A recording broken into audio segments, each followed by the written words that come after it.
All right, hey everybody. Had a question about blood sugar and insulin resistance. And so I just thought I'd kind of go through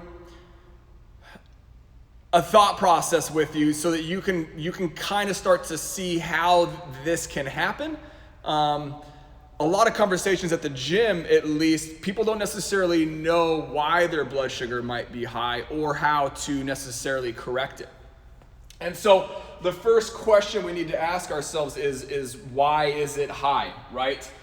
Is it high because we're not making enough insulin, right? Is it high because that insulin isn't working, which would be kind of more of that insulin resistance? And if it's not working, why is it not working, right? Why is it not doing what it's supposed to be doing?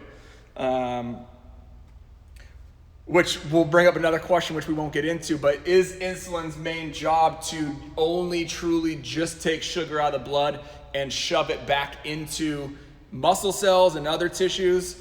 Or is insulin's job, maybe more importantly, to down-regulate glucagon, which is a hormone that will increase blood sugar?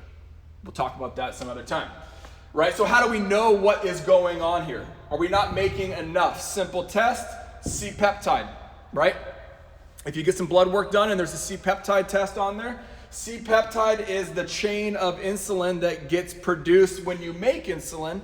It gets broken off as insulin enters the bloodstream. It doesn't break down as fast. So C-peptide is going to be your easiest measure to see how much insulin you're producing, right? And that's important because let's say I'm producing a ton of insulin. I have a really high C-peptide number and I have a really high blood glucose number.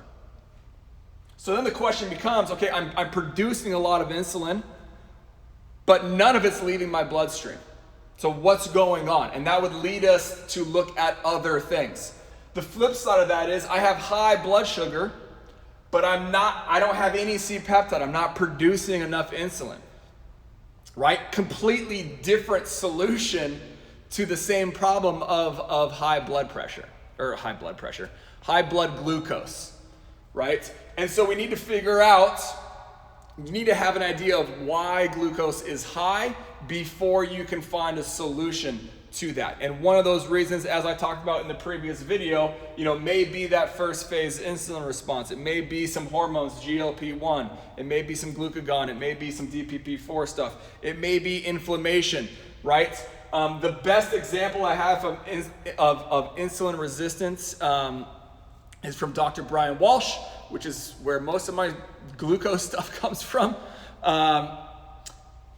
Insulin resistance. Think of insulin resistance as a whole, as within the cell, or think of it as you're having a party at your house, right? And you're having a party at your house, and the party's fine. You're letting people in. You're letting people in the door.